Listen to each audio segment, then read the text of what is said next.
Olá, amigos da TV Santa Maria. Hoje, então, em mais um Frente a Frente, ainda conversando e versando sobre o tema mais discutido nas famílias, nos lares, nas instituições, enfim, no meio jornalístico, que é a questão da pandemia do coronavírus. E hoje, então, para conversarmos um pouco mais sobre essa temática, temos aqui dois excelentes médicos aqui do nosso município de Santa Maria, Dr. Tomé, ao meu lado, diretor técnico do Hospital de Caridade, e posso dizer aqui que o Dr. Tiago, que já foi meu médico, né? Tenho muito carinho por ele, né? Infectologista e diretor. Membro do Conselho Administrativo da Unimed. Membro do Conselho Administrativo da Unimed dessa área. Então, rapidamente, depois dessa breve apresentação, eu sei que o currículo de vocês é bem amplo, enfim, mas vamos discutir um pouco sobre saúde, coronavírus, enfim. E a primeira pergunta que eu faço para vocês é especificamente sobre isso que o coronavírus gerou vários impactos de diferenciação no nosso mundo, né, de convivência profissional, profissões, etc. E também na área de saúde, nem pensar as mudanças, né? Vimos muito, e a gente estava discutindo aqui fora do ar, a questão desse chamamento, né? Pode ser emergencial ou não, sobre a questão do impacto de vocês atendendo via forma remota, né? Ou seja, por celulares, enfim. Até que ponto isso é aceitável ou não para a questão da garantia de um bom atendimento para a saúde, né? De todos nós? Posso começar pelo Dr. Tomé? Bom, Alexandre, isso é uma coisa extremamente assim, importante e relevante nessa fase. Primeiro, aquela coisa do medo, que a gente pode abordar depois, do medo do paciente procurar o médico, ou no consultório e principalmente dentro do hospital, com o medo da contaminação, né? E a gente tem recebido, né, via WhatsApp, ou mesmo por mensagem, ou ligação direta, para se opinar sobre uma queixa do paciente. E isso é extremamente preocupante, porque nós não estamos preparados para a telemedicina da forma como a gente está fazendo hoje, né?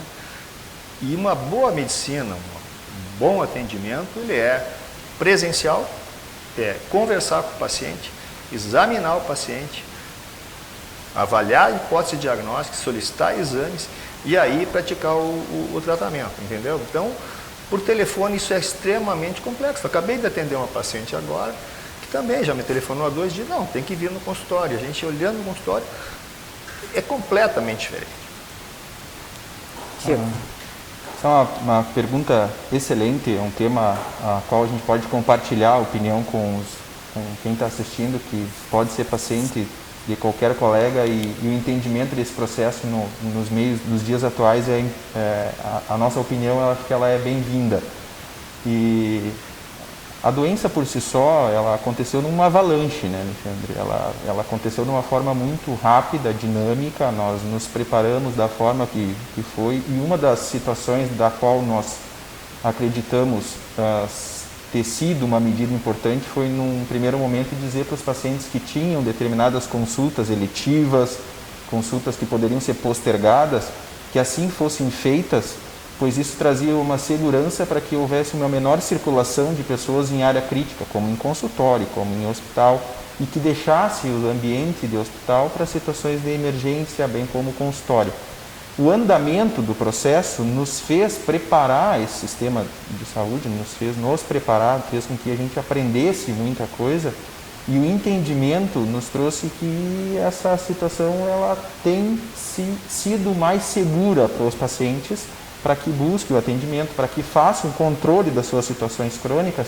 E da mesma forma que o Dr. Tomé falou, é difícil, num momento tão rápido, uma situação tão dinâmica, a gente simplesmente deixar de fazer o que a gente sempre fez, o que a gente sempre acreditou, que é fazer uma consulta médica como deve ser feita, escutando o paciente, examinando o paciente, interpretando quais são os exames que assim são necessários ser feitos, para que a gente possa criar uma conclusão diagnóstica e um tratamento efetivo.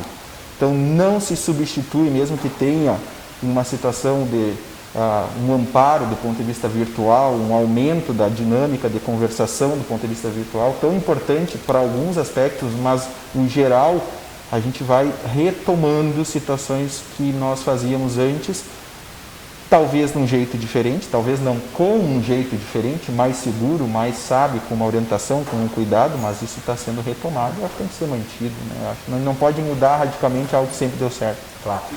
Bom, queria então continuar nessa linha, mas agora vamos para o coronavírus de fato. Né? Hoje, se a gente fosse mapear a questão do cenário atual, como está essa pandemia, vamos dizer assim, especificamente para o nosso município, né? Qual é o cenário que vocês enxergam? O que vocês estão enxergando e a questão, se vocês puderem fazer na questão, qual é a perspectiva daqui para frente, de como vai ser a questão da evolução ou não da questão da transmissão aqui no nosso município. Eu posso falar assim, Alexandre, no sentido como eu estou vendo dentro do hospital, né? Que a maior preocupação no início, né, era com os casos graves, e que deve ser, é a morte, né? Aquele aumento do número de mortes. O que a cidade se preparou? Ela fez todas as medidas de isolamento, né? Depois se partiu para algumas abordagens como o uso de máscara, enfim, a população foi aprendendo como lidar com a doença. Nesse sentido também, o hospital, e o nosso hospital, o Hospital de Caridade, o próprio Hospital da Unimed, se preparou para atender os pacientes mais graves, né? Que isso que tinha que sido feito naquele momento, isolamento, medidas para evitar o contágio e como atender os pacientes graves. Foi o que a gente fez. Então, nesse sentido, eu acho que a população, a gente daí tem que tranquilizar. Nós, como médicos, não podemos criar pânico em cima dos pacientes. Eu acho que isso é importante relatar. Isso é uma coisa que assim, o que nós temos para fazer quando eu falo com meus pacientes?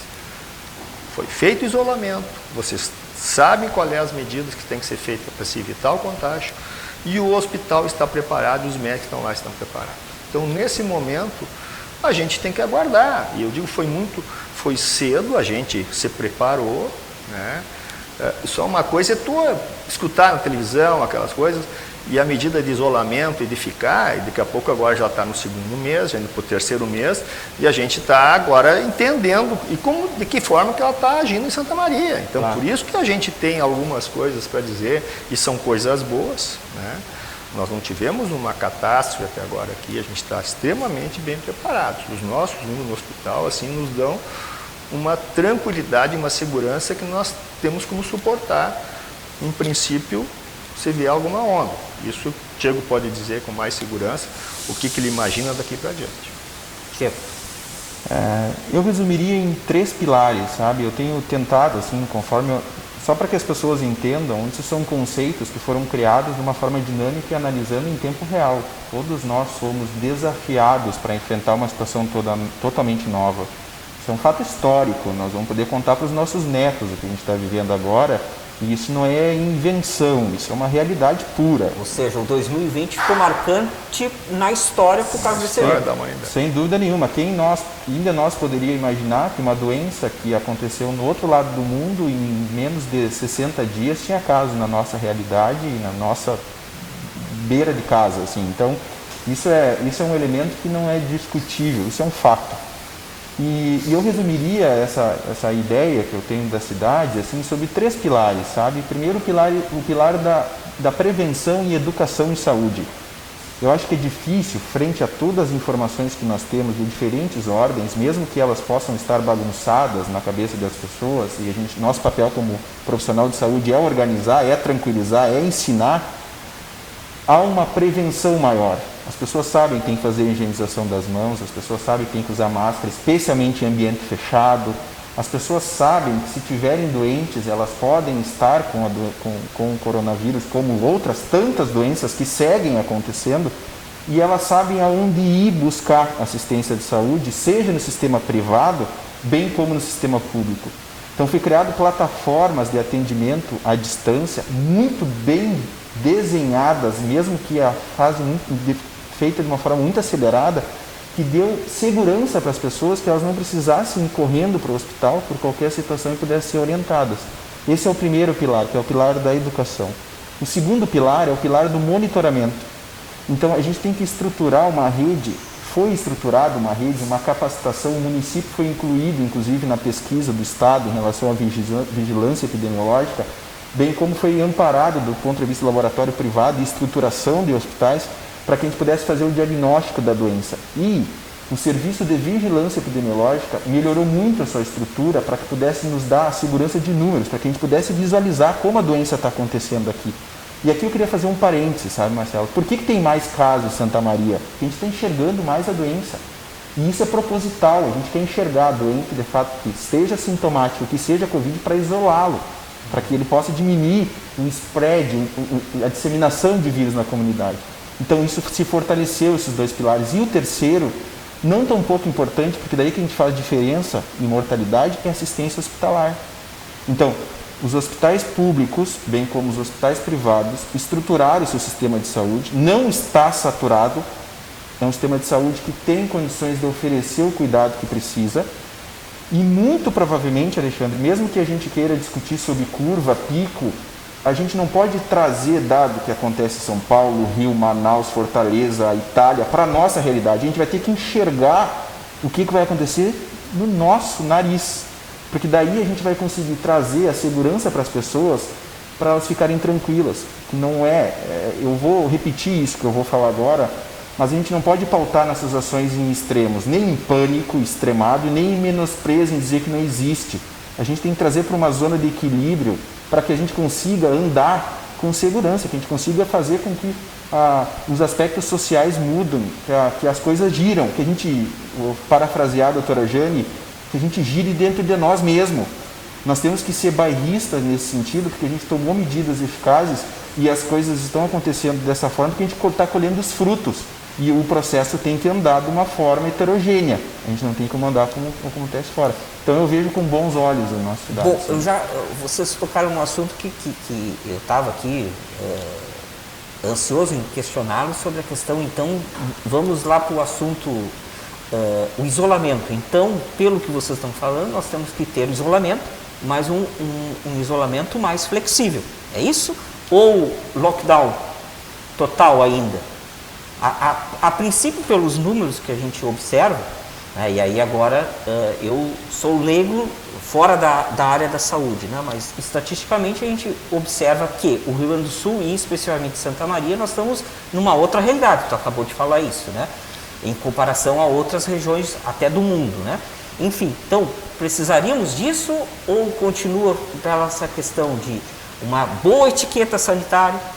Seria suficiente com todos esses outros cuidados que vocês já procurando os principais meios que nós temos aqui no sentido de prevenção, de cuidados médicos, enfim, é essa a ideia, né?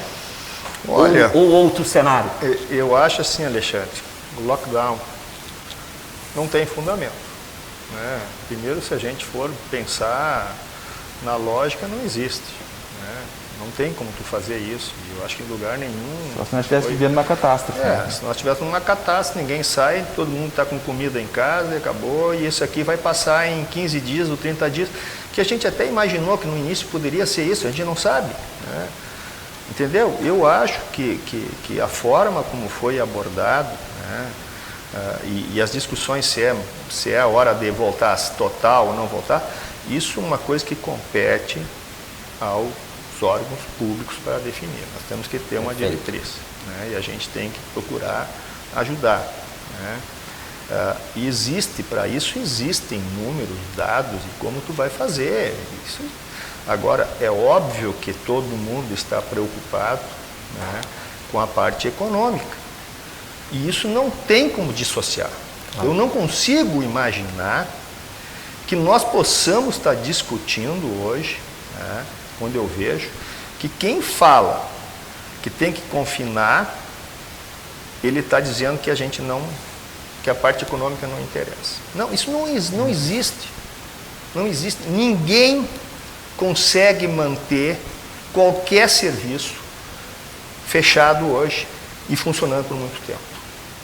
nem o hospital do jeito que está. Então, tem que se abrir. As coisas têm que funcionar com segurança. Existe como dar segurança? É óbvio que existe. Toda segurança também tem um preço. Claro. Nós passamos por isso dentro do hospital. Nós tivemos que gastar mais. E não foi pouco. As coisas subiram muito. Nós tivemos que nos preparar mais, gastar mais e receber menos com o fechamento. Sim. Mas essa equação ela vai até um momento. E isso a gente sente no comércio. Ou se o comércio também não girar, também não vai girar a outra parte. Alguns foram mais afetados, outros menos. E eu acho essa parte médica, a parte de tranquilizar e de dar segurança e a sensação de segurança para a população. Que realmente aqui em Santa Maria nós temos uma situação que eu te diria invejável até o momento. Até o momento nós temos uma situação invejável em virtude das medidas adotadas, e da forma como a gente pode agora avançar, trazendo segurança. Eu acho que isso é o que é o importante. Isso não foi uma, duas, três pessoas que determinou que seria assim o assado. Não foi somente a equipe técnica que orientou que fecharia ou deixaria de fechar. Existe uma estrutura por trás de todas as decisões, que é uma estrutura muito complexa e de forma organizada, que foi pautada e desenvolvida.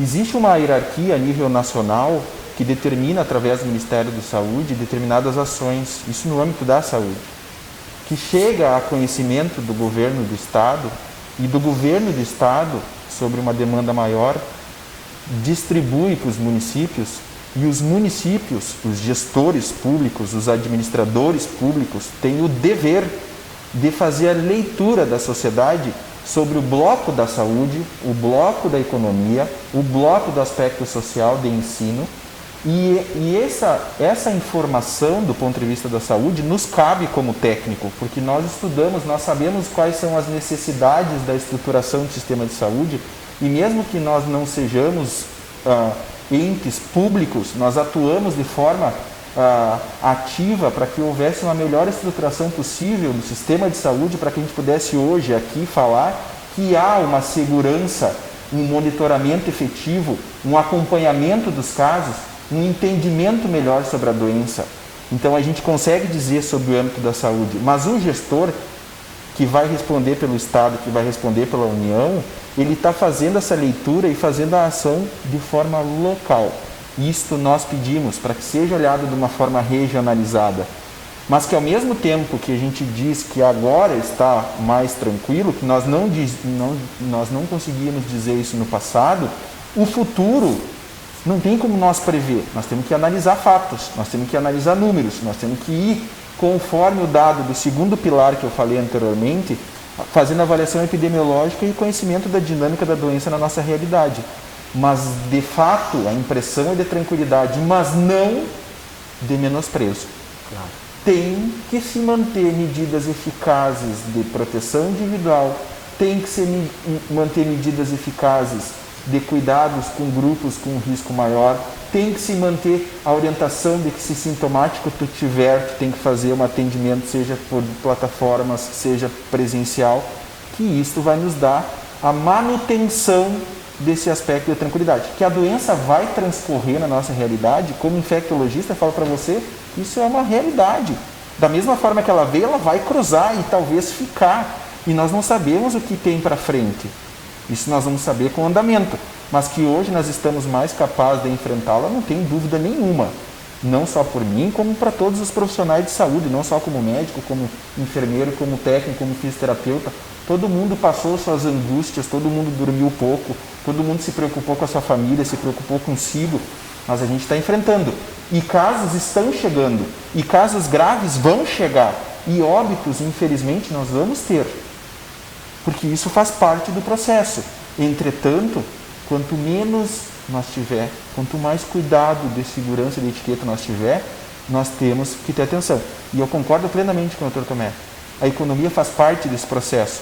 Eu não sou economista, mas no pilar da economia o gestor tem que olhar também, porque isso também faz com que as pessoas não andem, que as pessoas tenham crises, que isso gera outras doenças, sem dúvida nenhuma. Tem que haver equilíbrio. Nem a pânico, nem a menosprezo, isso é equilíbrio. O que conta num município, digamos que a gente vai ver percentual de saúde, nascimento até 1 ano, morte, mas sempre é morte. Claro. Então eu não posso achar que a morte por uma doença tem mais valor do que a outra. Se nós tivermos 2 ou 3 mortes por Covid e eu tiver um aumento de morte nas outras doenças, não me adiantou nada. E é por isso que eu sempre digo, dentro do hospital, neste momento, nós somos médicos de todas as doenças. Nós não podemos nos descuidar disso. E isso é uma coisa que as pessoas têm que entender. As pessoas estão com muito medo de pegar uma doença, né? Que nós sabemos hoje como é que tu adquire, com cuidados, né? Falta de cuidados. Aquela coisa que o cara fez uma bobagem na hora. Ou não usou a máscara, ou entrou em contato. Mas ele tem medo de pegar essa doença e aí se esquece do resto.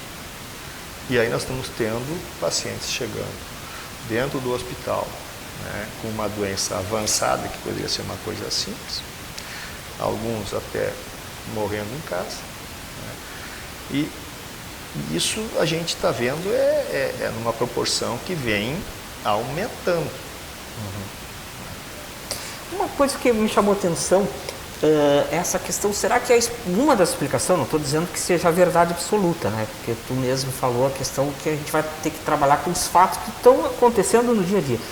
Mas dos números nossos do Rio Grande do Sul ser menores do que em relação a São Paulo, vamos dizer assim,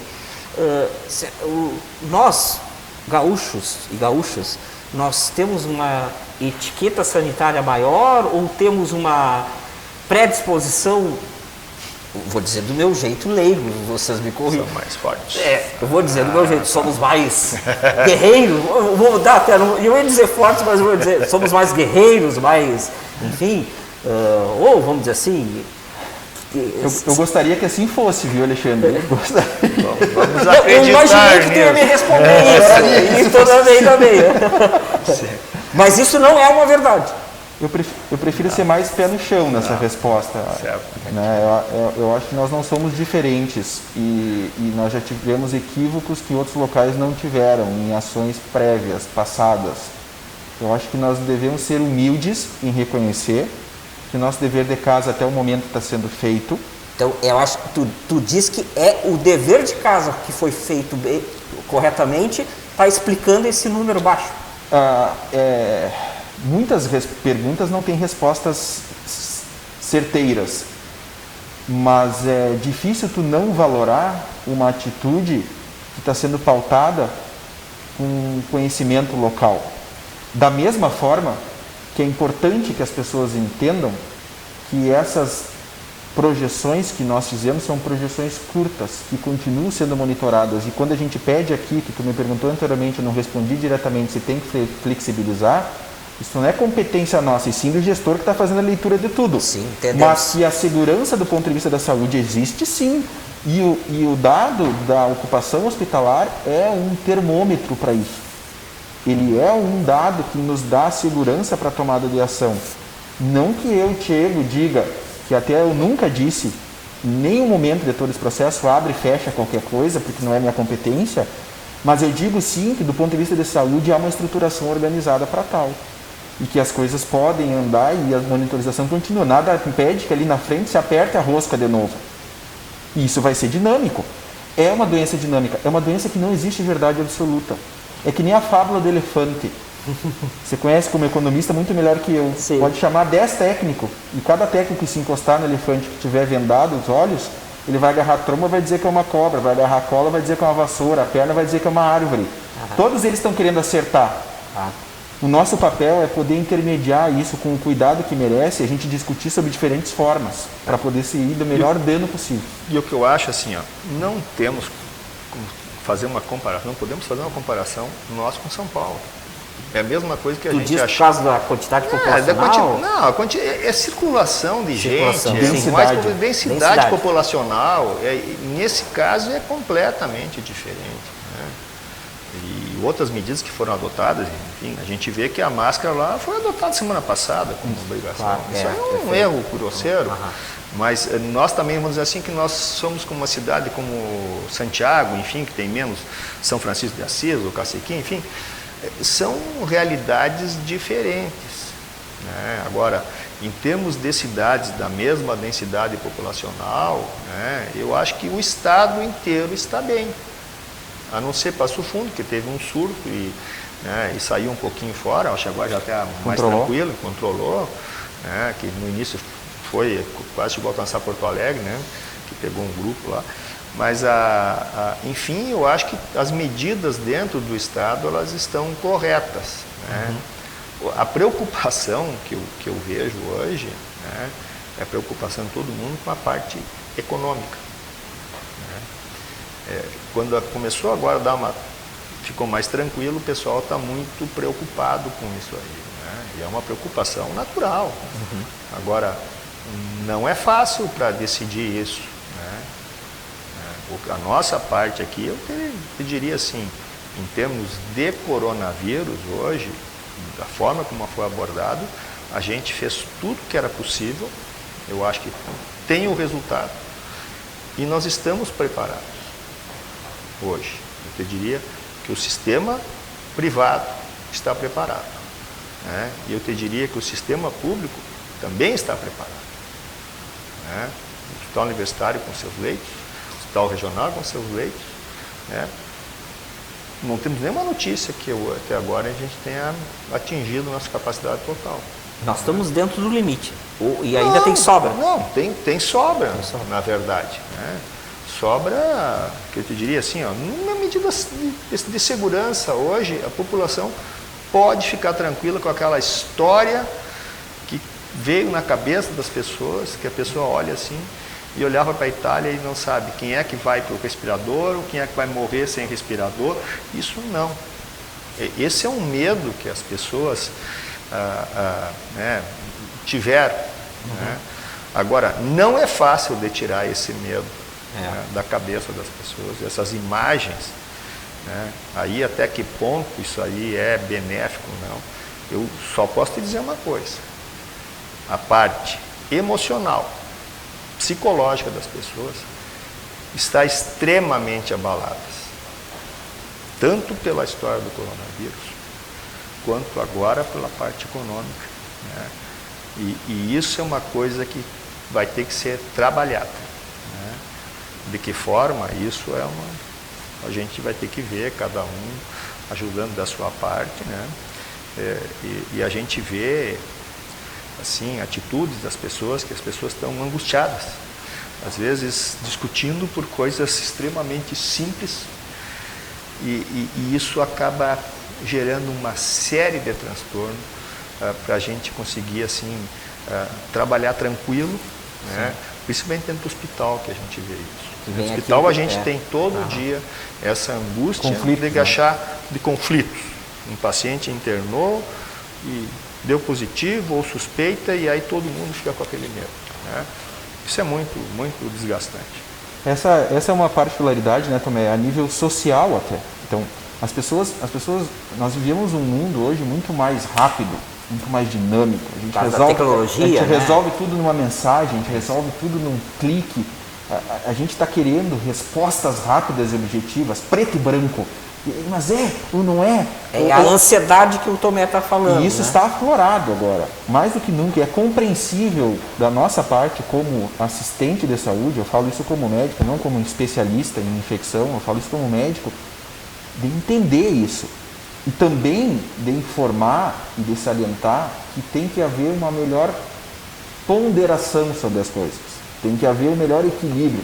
Talvez a gente não tenha a resposta preta e branca, a gente tem cinza no meio. Isso tem que ser buscado, tem que haver um entendimento, tem que ouvir mais, tem que compreender mais, tem que ter resiliência, tem que ter respeito, tem que ter atitude com o âmbito de tranquilizar, ao mesmo tempo de não deixar de ser preocupado. No momento que a gente diz aqui que a gente está mais tranquilo agora, nós tivemos momentos difíceis, porque a nossa preocupação é de fazer o nosso trabalho, de atender bem. E eu não falo absolutamente nada sob o ponto de vista político ou qualquer outra coisa, porque isso está num pilar diferente da minha magnitude. Até mesmo do ponto de vista econômico, eu me preocupo como cidadão, porque se o dinheiro na economia não girar, empregos vão ser perdidos, empresas vão ser fechadas. Mas é difícil eu opinar nesse contexto, porque não é o meu pilar. Entretanto, faz parte da minha vida, isso é uma roda. E a gente tem que trazer a segurança do ponto de vista da saúde, que foi o estopim para tudo isso, e pedir compreensão das pessoas que baixa a poeira, que tenham menos medo, que tenham mais compreensão e tranquilidade. Que eles vêm para a gente, por exemplo, com um exame na mão que parece que está para morrer. E esqueceram que tem uma história clínica, um exame físico e uma interpretação do exame para ser feita. E a gente tem que entender que a medicina não acabou, a medicina continua. E nós vamos continuar atendendo. Aí o importante é aquilo que nós começamos a nossa fala, né? A questão, o limite dos atendimentos remotos, vamos dizer assim, né? Claro, foi importante, vocês mesmos salientaram aqui, foi importante num momento. Ainda está sendo mas algum aspecto. Não substitui jamais o atendimento lá dentro do consultório, do hospital, etc. Eu vejo assim, ó, eu vou te dar o exemplo. Né? O paciente vai no meu consultório, ele já saiu com medo de casa, ele vem no meu consultório, ele vai fazer todas as medidas, senta no consultório, vai limpar as mãos, no álcool gel, vem com máscara, vai sentar comigo, eu com máscara. Isso era impensável há muito tempo atrás.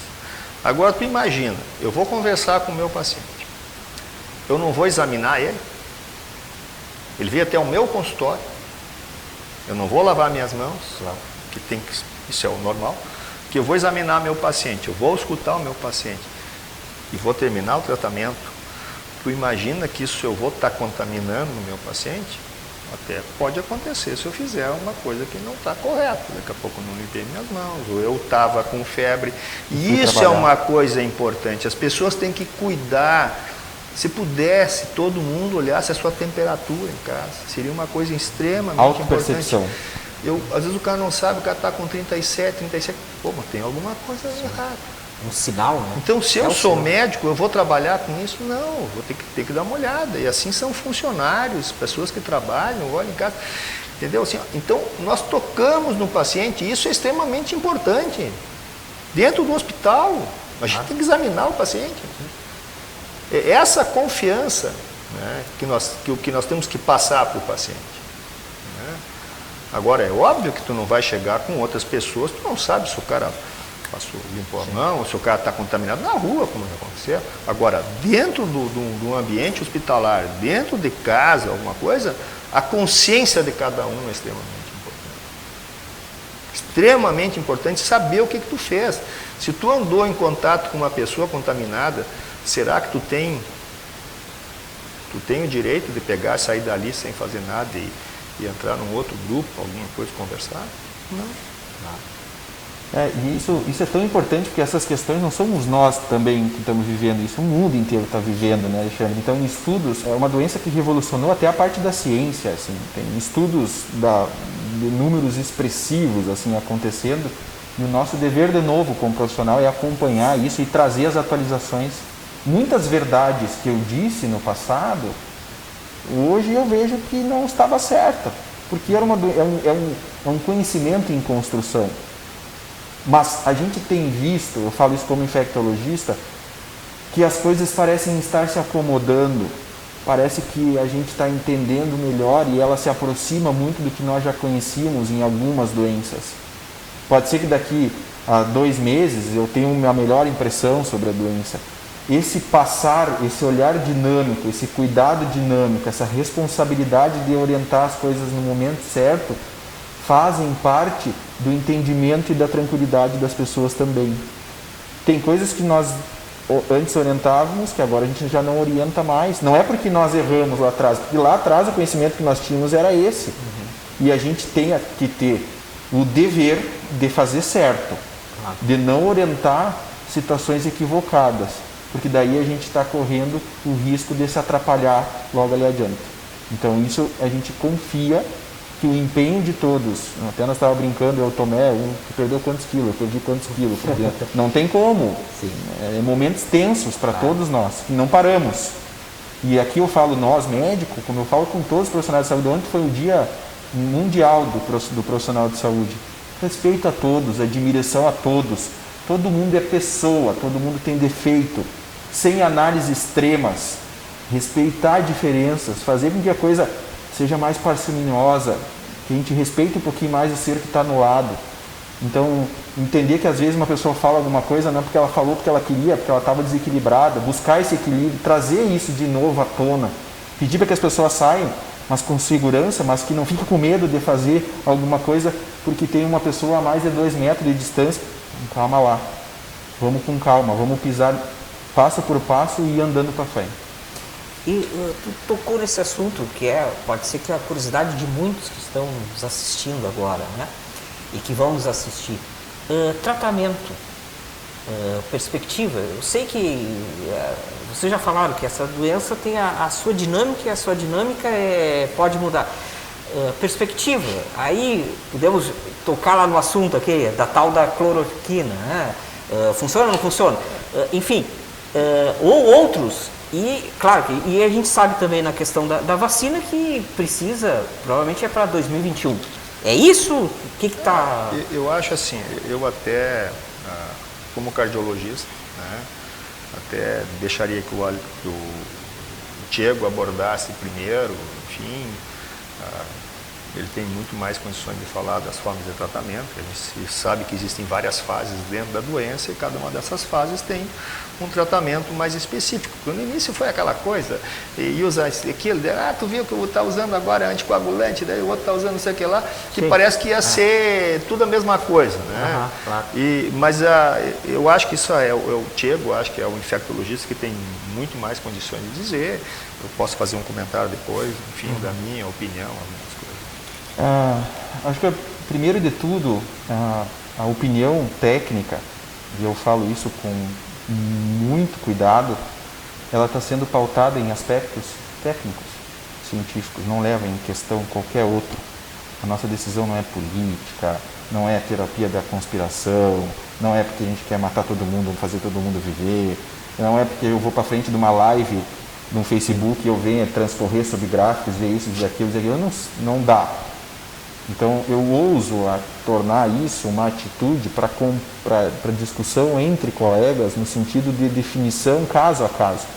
Nós temos que respeitar que cada paciente tem uma evolução, tem uma dinâmica e o tratamento tem que ser individualizado conforme a decisão beira de lei. E isso ainda é competência nossa, o nosso Conselho de Medicina determinou que assim fosse.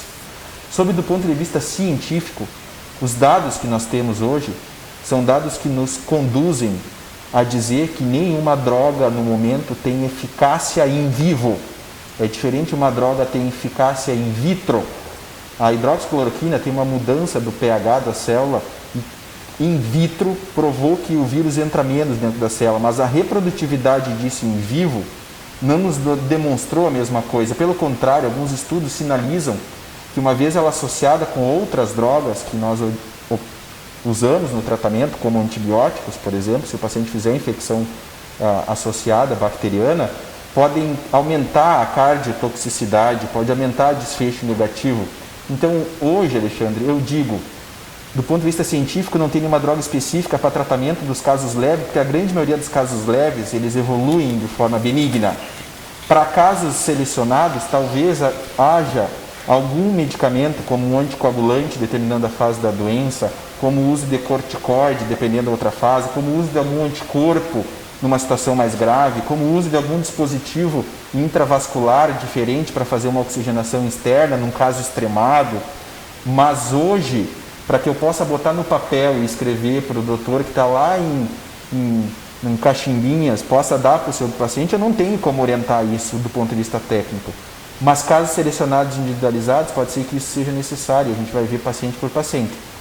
Isso não impede que daqui a 2, 3 meses nós tenhamos alguma. Só que a gente não pode quebrar um preceito básico da medicina, que é o primo non sere. Eu não posso causar dano pelo paciente pelo um achismo infundado. A gente tem que respeitar o que a ciência nos traz E, de novo, é nosso dever fazer a leitura disso. A gente pode ler e interpretar da forma que quiser. Só que a gente tem uma sequência de atitudes que não podem ser esquecidas. O Tomé não prescreve um antihipertensivo para um determinado grupo de pacientes, porque aquele antihipertensivo foi provado que aquele grupo de pacientes não funciona. E ele pode causar outro problema. Da medicamento, dessa forma, é igual. Se nós tiver uma guerra, chega, não deu tempo de fazer nada, não tem nada para escrever, a gente vai lançar as armas que tem, com o cuidado que tem, analisando, podendo escrever isso em estudo científico, podendo embasar isso de uma forma concreta. Mas isso, novamente, é difícil da gente explanar para a população toda, mas que do ponto de vista técnico a gente tem se empenhado muito, e muito estudo tem saído nesse sentido, e desde alta qualidade de estudo, que ainda está carente, mas muito de baixa qualidade, isso tem e a gente tem que interpretar e transpor para o dia a dia. Bom, o que eu acho até hoje, eu acabei discutindo com o Dr. Leonardo, que é o que ficou responsável, né, do tratamento dos pacientes em relação ao protocolo, enfim, né, da hidroxicloroquina. É uma coisa que não fica uma coisa assim estanque, não. Tem que usar em todo mundo, é uma coisa individual, né? E aqui eu quero deixar claro, assim, a minha opinião do que eu acho sobre a hidroxicloroquina. Eu acho hoje nós estamos pautados aqui em trabalhos, né, e a gente tem que fazer isso, mas não de forma cega. Nós temos trabalho duplo cego, quando a gente sabe que usou ou não, mas nós não podemos ser cegos para as coisas. Primeiro, a OMS veio e não mandou fechar as fronteiras da China. E ali ela errou, e errou feio, quando ela demorou para declarar que era uma doença grave. Hoje ela vem com outra palavra dizendo que a hidroxicloroquina não funciona. Eu só acho, assim, com um número grande de pacientes tratados, que demorasse tanto tempo para se chegar à conclusão que ela não funciona. E quando eu vejo que o não usar a droga está pautado em efeitos colaterais cardiológicos, aí eu fico com medo. Eu tenho 30 anos de medicina, de cardiologia. E eu não tive nenhum paciente que eu conhecesse no meu consultório, e converso com os nossos colegas, que a gente visse algum problema grave na parte cardiológica. E essa droga é usada com segurança em doenças reumatológicas aqui no nosso meio e para malária no mundo inteiro, né? Então, isso me preocupa de criar esse pânico em cima. Nós estamos criando um pânico numa droga extremamente segura, numa doença que é muito prevalente, que é a artrite reumatoide. Isso me preocupa. Quer dizer, nós vamos agora, o médico que está prescrevendo a droga para o paciente dele na artrite reumatoide, ele está prescrevendo a droga sem o cuidado? Não. Ele já usou anos e não tivemos problema. Então, essas coisas precisam ser melhor esclarecidas. Eu não tenho uma posição, eu tenho posição, né, quem tem mais vivência e conhecimento da droga específica, mas nós sabemos que em 2016 ela foi usada no Zika e ninguém questionou, né? Inclusive tinha proteção a nível do sistema nervoso central para malformações. Então, assim, ó, isso é uma coisa que ele passou desapercebido por nós, porque ninguém falou em nada da hidroxicloroquina. Agora, julgar ela por efeitos colaterais, eu não consigo admitir. Eu sei que o uso com outras drogas, tipo azitromicina, que são drogas que também causam alguma interferência no QT, enfim, na parte cardiológica, que podem causar arritmias, talvez possa ter alguma explicação aí. Mas dizer que a droga é perigosa, não. Isso nós temos que ter em mente. As pessoas que estão usando para artrite reumatoide continuam usando a droga. Agora, relatos, eu tenho relatos de pacientes, né, que usaram 2 comprimidos, 3 comprimidos e foi como tirar com a mão. É lógico que isso não pode balizar que tu vai usar para todo mundo. É óbvio que não. Agora, eu não consigo ter essa posição firmada. Eu não consigo. Eu acho que foi. Eu não consigo. Eu entendi agora que o Tomé complementou, que tu falou, é essa questão do Tá. deixar para vocês, que são os médicos, ali no leito E a decidir. liberdade do paciente Exatamente. escolher. Eu acho que hoje, nessa droga do jeito que está hoje, nós temos que conversar com o paciente. Nós Isso é temos essa importante. droga, tem esses relatos disso, daquilo, Revelar isso a ele, né? revelar. Ao mesmo tempo, tem que haver entendimento de todos também, e essa é uma situação puramente de debate, acho que é o princípio básico do programa e é bem oportuno, porque isso é um dado muito debatido no aspecto médico, que o conhecimento que se tem dessa droga numa dose menor, num contexto de doença crônica, é totalmente diferente do cenário agudo de uma doença como nós estamos presenciando. E a dinâmica dela, num contexto de doença crônica milenarmente conhecida, como artrite reumatoide, lúpus, que todos usam, é uma coisa. Transpor isso para essa realidade é outra. Para a Zika, ela foi bem estudada e a eficácia não foi comprovada. E isso foi relatado através do nível de evidência que a gente chama baixo, que é relato de caso, que poderia ajudar. Será que vai ajudar para a Covid? Tem inúmeros estudos em andamento. Mesmo que a OMS tenha decretado que era para ter cautela, não foi para cancelar. Então tem estudos que estão em andamento e o estudo está sendo feito dinâmico. Posso dizer, vida real, que em pacientes que eu tive, eu usei a droga. Posso dizer, em vida real, que em pacientes que eu tive, que eu usei a droga e eu tive efeito colateral. Posso dizer, em vida real, que em pacientes que eu tive a doença, que eu não usei a droga. E até agora, a evolução dos meus pacientes foram adequadas. Então, quanto que a droga muda o desfecho, não sei. Nós temos que condená-la e não usar, também ainda acho para ele muito incipiente. Mas documentar que deve ser usada para todos, também acho muito perigoso. E Então, dizer que é uma droga perigosa, eu também, isso nessa parte, eu como cardiologista, eu te diria que não é uma droga perigosa. Desde que usada nas doses adequadas. É Monitorada. óbvio que tu não vai pegar um paciente que tem uma miocardite, que é uma coisa que pode ter na evolução do Covid, aí eu acho temerário. E aí já realmente é uma evolução. Quando o paciente é muito grave, é muito complicado. Aí a gente acaba se perdendo e acaba fazendo coisas que o cara diz, bom, agora vamos fazer de Off-label, tudo. né, E até porque vida é real, complicado. né? Naquele momento, tu É chegar, tu tentar não tem, salvar, né? tu tentar salvar, né? E aí é difícil fazer isso. Né? Nesse momento é difícil, dizer assim, bom, vamos fazer um trabalho duplo C, agora vamos usar, não vamos usar ali tem naquele como. momento, ali é muito até do difícil. ponto de vista ético, Claro. Até porque a evolução desses pacientes, a mortalidade é extremamente elevada quando o paciente chega naquela final, ali na parte que é uma minoria de casos, de né? ventilação mecânica, é uma quantidade pequena de casos. Né? Mas numa doença que afeta muita gente, é óbvio que o número sempre se torna significativo. Né? Bom, mas o papo está muito bom, né? Principalmente para mim que estou aprendendo com vocês. Enfim, mas todos que estão nos ouvindo devem estar achando as informações extremamente pertinentes. Sobre a questão do impacto, isso já foi bastante comentado. Ou seja, grupo de risco é de fato acima de 60 anos? Ou estou dizendo uma grande bobagem aqui? Eu estou quase lá então.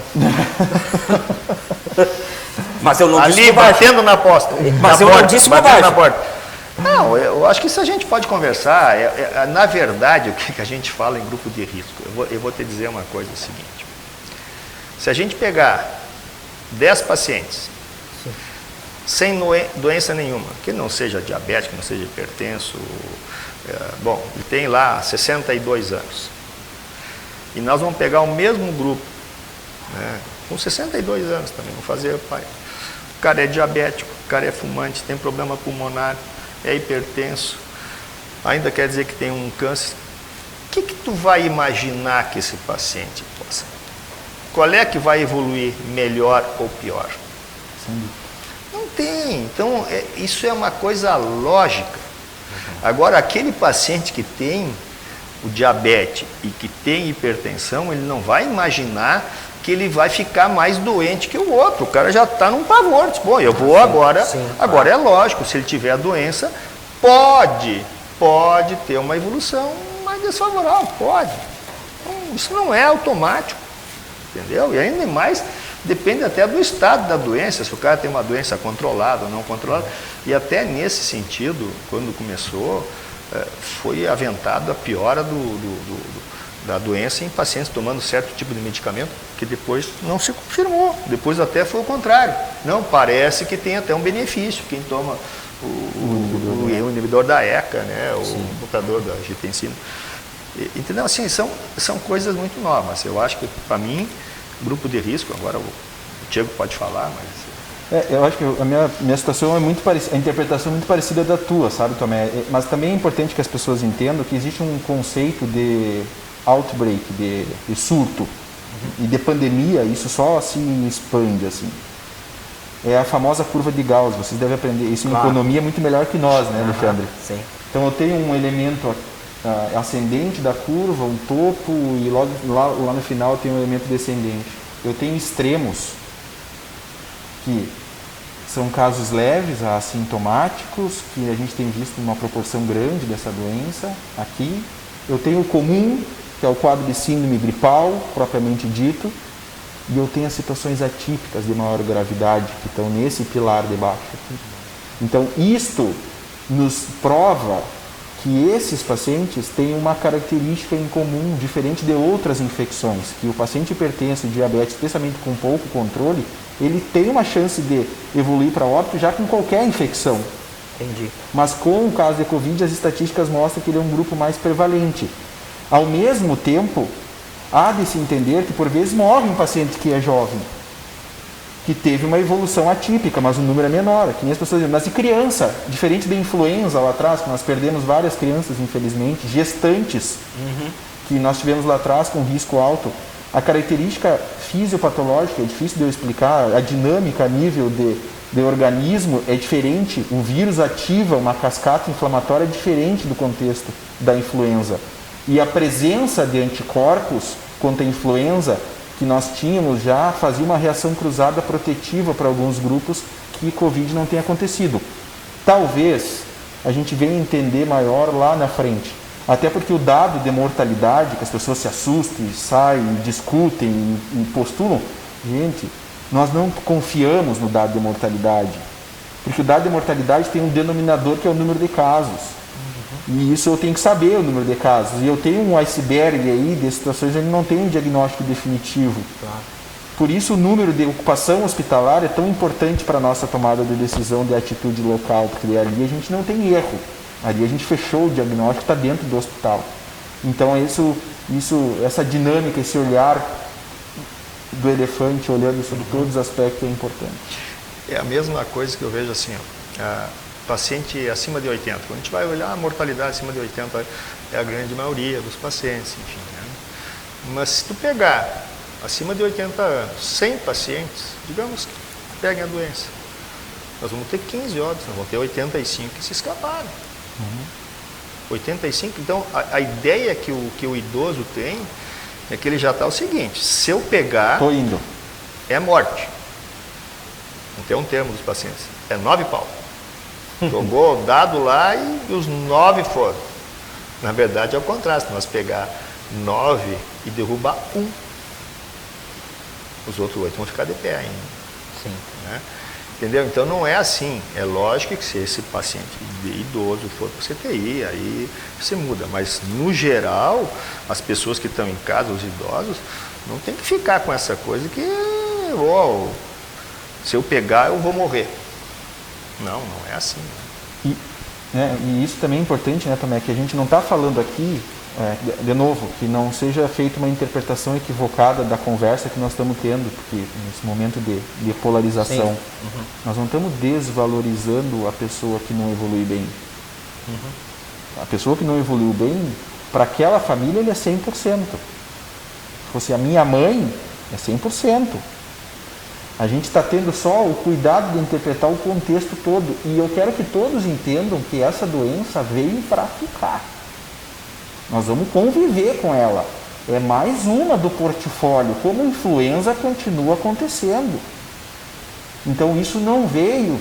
Ela veio numa onda e ela vai continuar vindo. E nós vamos ter que seguir monitorando, vamos ter que seguir cuidando de uma forma muito responsável, pedindo.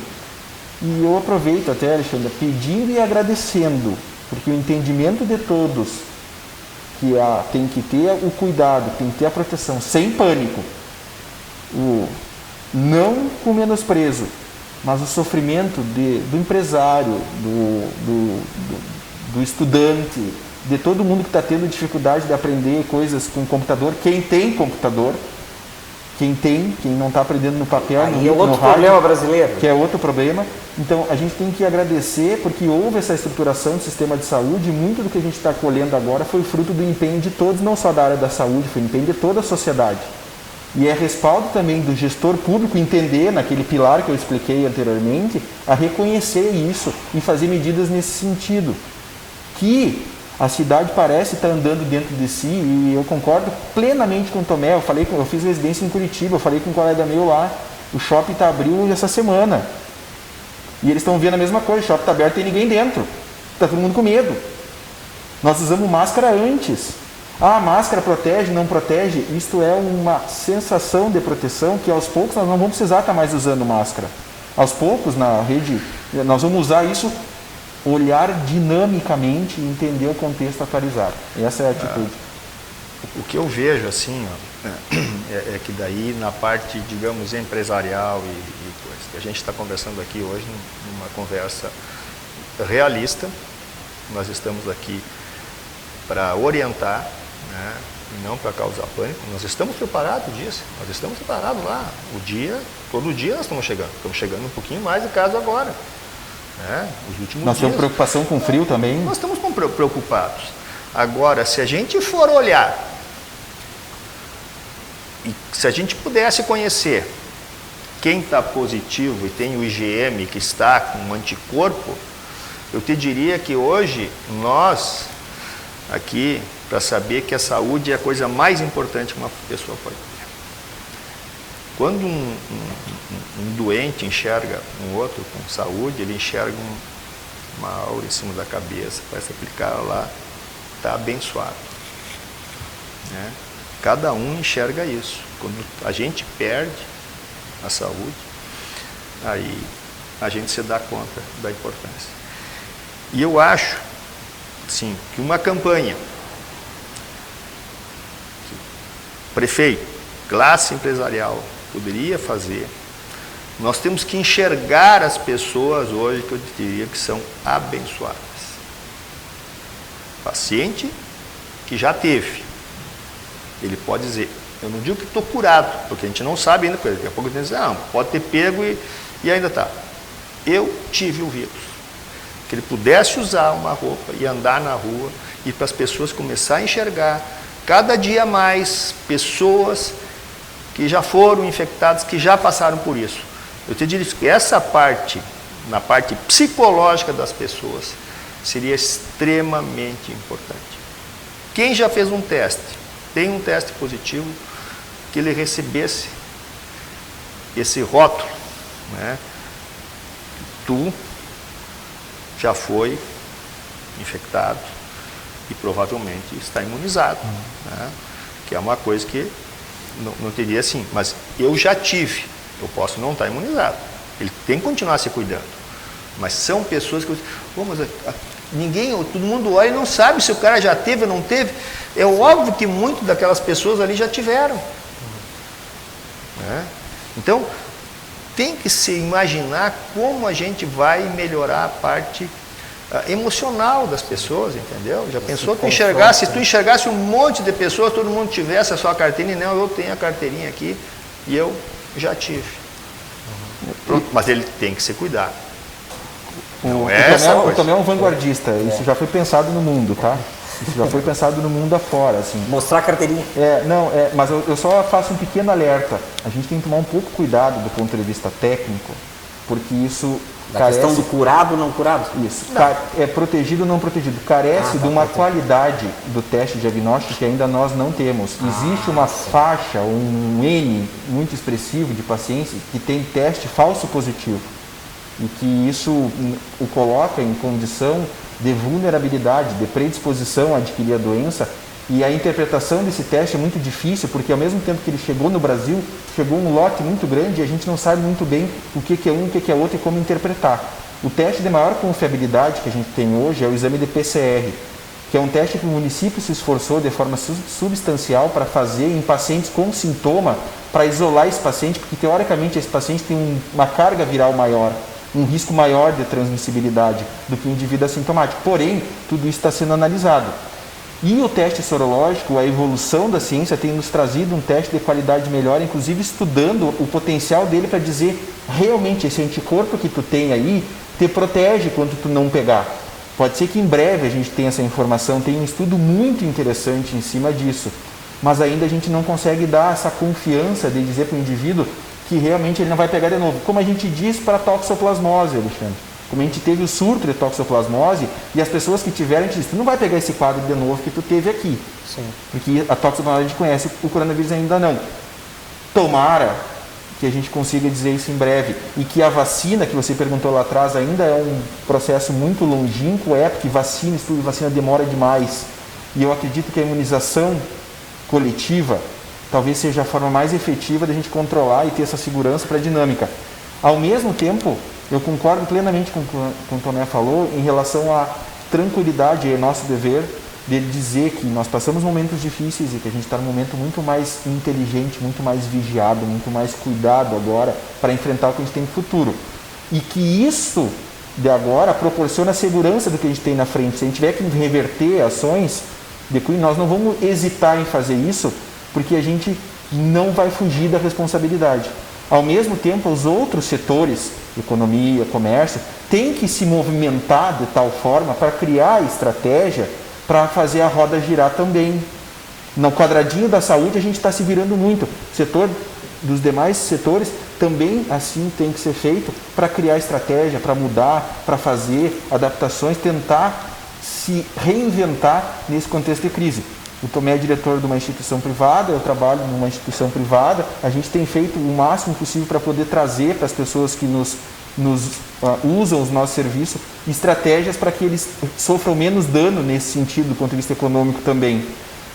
Mas isso é muito amplo e o cuidado, a transparência, a tranquilidade que nós temos que passar, ela vem com a responsabilidade que a pessoa tem que se cuidar também, mas a roda tem que girar. Mas quer Pessoal, tá sensacional, mas nós estamos no tempo esgotando, já passamos, mas a direção... Se eu pudesse dar uma opinião... eu já vou pedir para vocês uma opinião final de cada um e aí depois a gente faz o fechamento, por favor.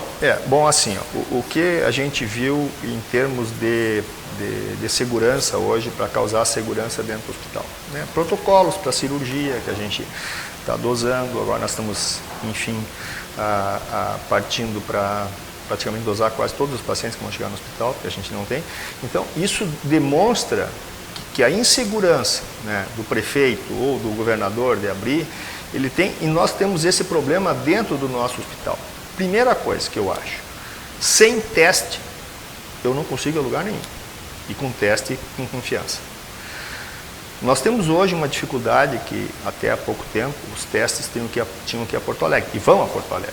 Tem a universidade, mas é público e privado, não dá para misturar, isso aí não existe. E hoje pela manhã, vou te dizer que nós tivemos uma reunião com o grupo do LabMed, que é o que presta o atendimento do hospital, e eu disse, não dá mais para a gente conviver com exames que demorem 3 dias. Nós não temos 3 dias para decidir as coisas dentro do hospital. Nós precisamos o resultado do exame o mais breve possível, dentro de 24 horas. Quanto aos testes sorológicos, que nos dão segurança, existem testes extremamente seguros, que ainda estão com dificuldade, enfim, os kits e coisa e tal. Também conversamos hoje de manhã. Nós queremos testes confiáveis. Então, já estavam vendo isso aqui hoje de manhã. E no final da manhã já tivemos uma resposta do pessoal do LabMed. Vai ser feito aqui, né, junto com a UFN, com a Universidade Federal Franciscana, né, os testes, em princípio, vão ser analisados aqui. Então, nós vamos coletar até o meio-dia e à noite nós teremos o resultado. Isso vai ser extremamente benéfico para a gente tomar as atitudes mais rápido e, principalmente, tranquilidade para o paciente e para os colaboradores do hospital. E o médico, então, nem se fala, tendo o resultado, e ele sabe onde é que ele vai.